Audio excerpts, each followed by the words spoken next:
I find it ironic to be at a Vera-sponsored event 41 years ago. My first day on the job as a young probation officer, I was handed the Vera Manhattan Risk Assessment Tool, a pretrial tool to relieve the burden of overcrowding in jails. Back then, the federal government thought that too many poor people were incarcerated pretrial. And this particular document and tool was meant to empty jails, and doggone if it didn't do it. In Minnesota, actually, that form has been promulgated into court rules, and tens of thousands of individuals remained in the community awaiting their disposition in the criminal justice system. Vera is still at it. We're waiting for that form to empty our prisons now, Nick. Wouldn't it be something if it was that easy? We are faced with a very complex justice system these days. It's no secret that in Minnesota we have drawn some attention lately. I wish I could say that Minnesota is in a healthy place, but we are in a very risky place right now. And Nick, I'm glad you referenced the challenges that we face as a justice system, because these really are critical times. In a recent event at our Lino Lakes facility, it's our treatment prison, an offender gave a speech. This offender's name is Ezekiel Caligiuri, and his unit guys call him Easy. And he is an accomplished prison writer, and he is regularly winning awards for his prison writing, and we will gladly share those pieces with you if you're interested. But he observed his fellow offenders in that facility and during the speech, and he had one line that caught my attention. And he talked about observing the men who are trying to piece together the explosion that is their life. And when I heard Easy say that word, the explosion that is their life, it didn't resonate with me. I got a copy of the speech, I brought it back to work and read it numerous times, and it kind of came together for me that so many of the individuals that we greet at our institution doors have so many dimensions that are out of sync. Through addictions, through mental health concerns, through broken childhoods, through lack of direction. It's just a conglomeration of character traits that are very confusing for us. We develop good assessment tools, we develop professions within our prisons that are experts at defining character, or at least assessing character. But we really, I think, underestimate the chaos that so many of our individuals face when they come to us. And we adopt very simplistic terms to describe those characters. He's a con, he's a doper, he's a repeat offender, he's a property offender, he's a predator, and it seems that our prison populations align with those titles. And often offenders identify themselves, it seems, with those very simplistic terms. And not so much that that's their choice, but that's the only option they're given. I'm a gangster. That's who I am. So when we talk about the power of Pell and the power of our ability to recognize change in those people in our charge, that power of Pell should elevate those individuals who take advantage of the Pell to leave those simplistic titles, that they will gather the explosion into a meaningful life, that their character will fall into order. In prisons, we are very good at developing infrastructure to deal with control and consequence. we aren't so good in developing the infrastructure for success.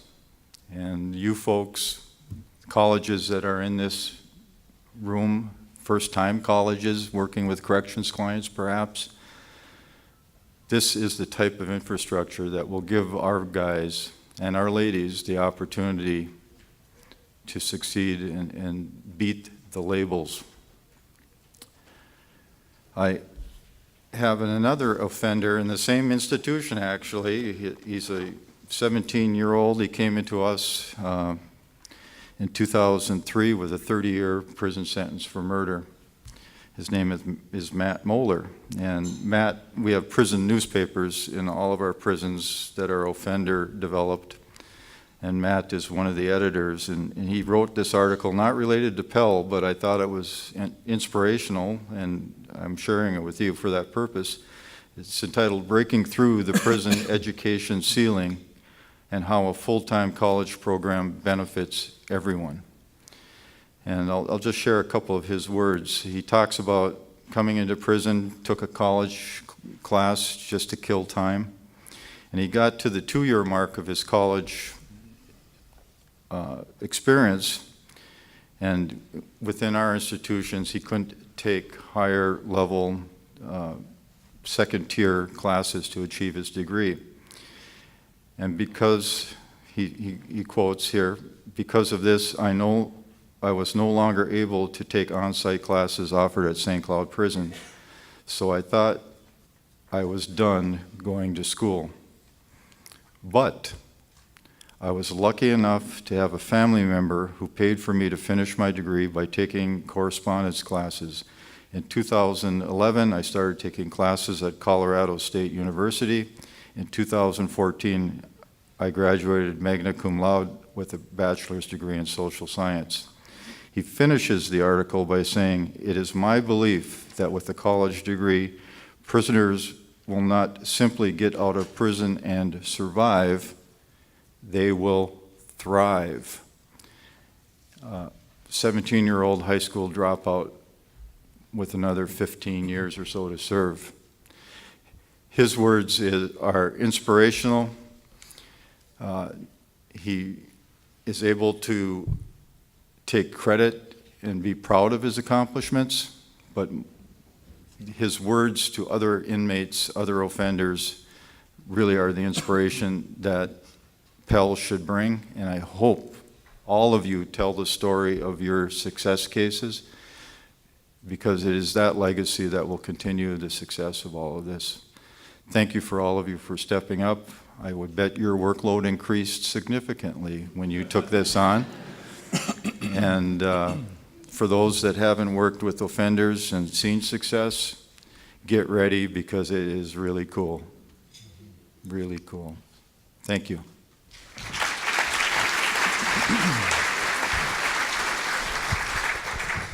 Good morning, ladies and gentlemen. My name is Dan Phelan, and it's my privilege to serve as president of Jackson College. A little context for us: we're located in South Central Michigan. We have been involved, our institution's been involved with corrections education since the 1970s until the change in the law in 1994. Luck would have it that I had an opportunity to visit with our local sheriff at the time, about 6 years ago. That gentleman helped us get started in our local jails. He later became the Michigan Department of Corrections director, and really launched us into a program that has really changed our organization in so many ways. We're so very pleased now to be working with the new director of corrections, Heidi Washington, who couldn't be with us today. But also with the support of the Vera organization, we've been able to do some pretty amazing things. So it's a privilege for me to be able to talk about the power of this Second Chances program. What is the power? You've heard lots of statistics, but let me put a different face on these statistics. Let me talk about the power of this program to change a faculty member, Gary Kale, who was with our faculty of distinction for over 20 years. I have seen firsthand how it has reinvigorated this man's life. He has found passion and commitment that he never knew possible. It has changed who this man is, and he is making a difference in our world. I see the power of this program by outcomes. Since we started this program, Renewed, about 4 years ago, beginning with what we called a family pay program. We realized people were in the community. Let's start there first. And we started having more and more students participating. In the last 4 years, we've had about 887 students participating.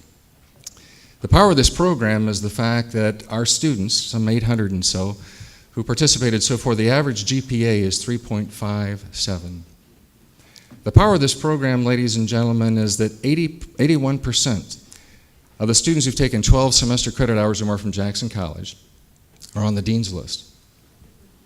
The power of this program is that 96% of the students who take the first class persist to the second class. Some 91% complete. That's the power of this program. But there are other ways that we recognize the power of this program. You know, there are two debts to society that prisoners pay. The first, of course, is time. Time in the walls. The second is the stigma that is always with them. The stigma that is the debt never paid.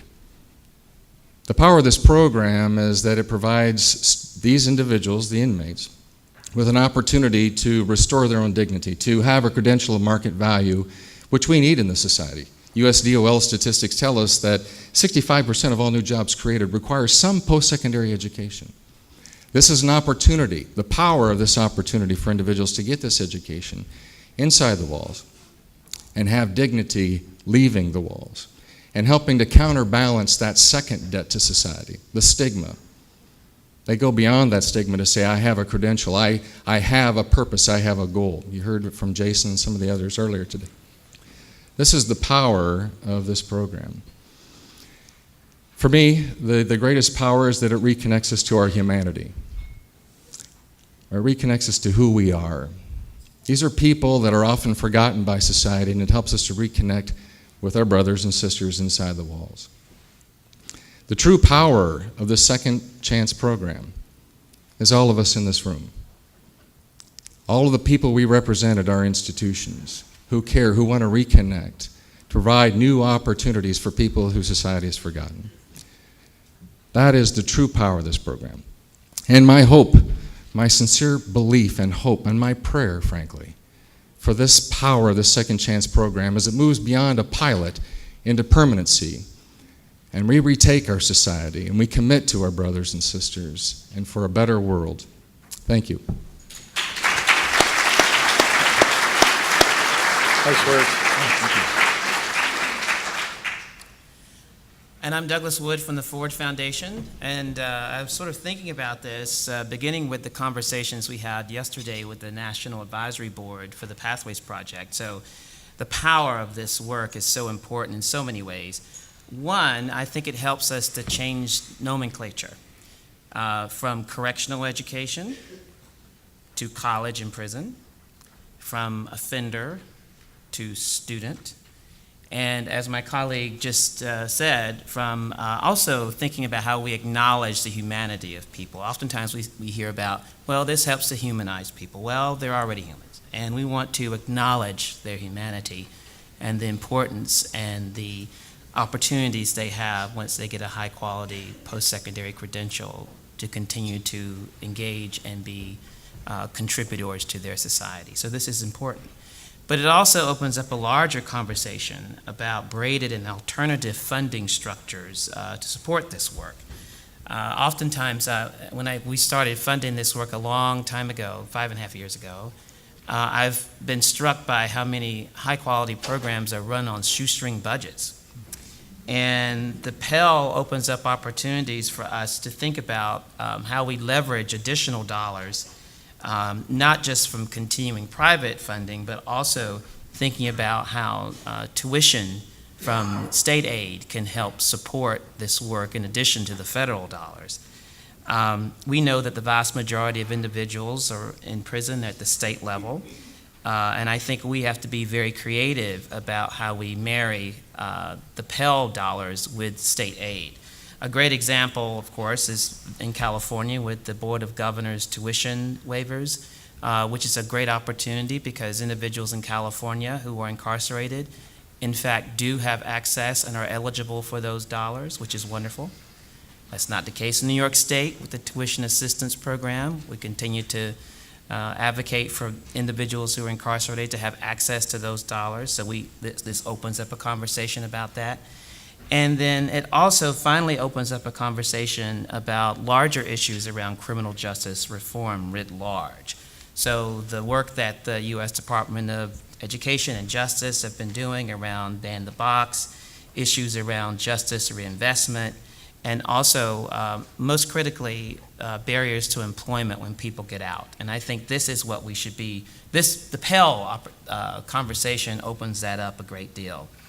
Keep in mind also that if you look, I'm going to use California again as an example, the general fund spending per individual in California for a CDCR individual is $65,737. On average in California, for a higher education student, it's $4,513. And so what can we be doing to make sure that we educate people so that they don't recidivate back, and we can use those dollars to invest more into education, including continuing education for people who were formerly incarcerated. And finally, this also opens up an even larger conversation to me. It seems like there's an onion and I keep peeling it open and open. But let's don't forget that, first of all, again, like I said last night, I congratulate all the 69 colleges and universities representing 28 states and 100 correctional institutions. But keep in mind that over 200 colleges and universities applied, representing 48 states. And those states are blue, green, yellow, red, whatever you want to call it. But there is a momentum out there, and I think the Pell gives us an opportunity to leverage that momentum moving forward. And everyone here in this room has the opportunity to be a part of that conversation. And I think those are my 5 minutes. As a former middle school teacher, I want to stay on time.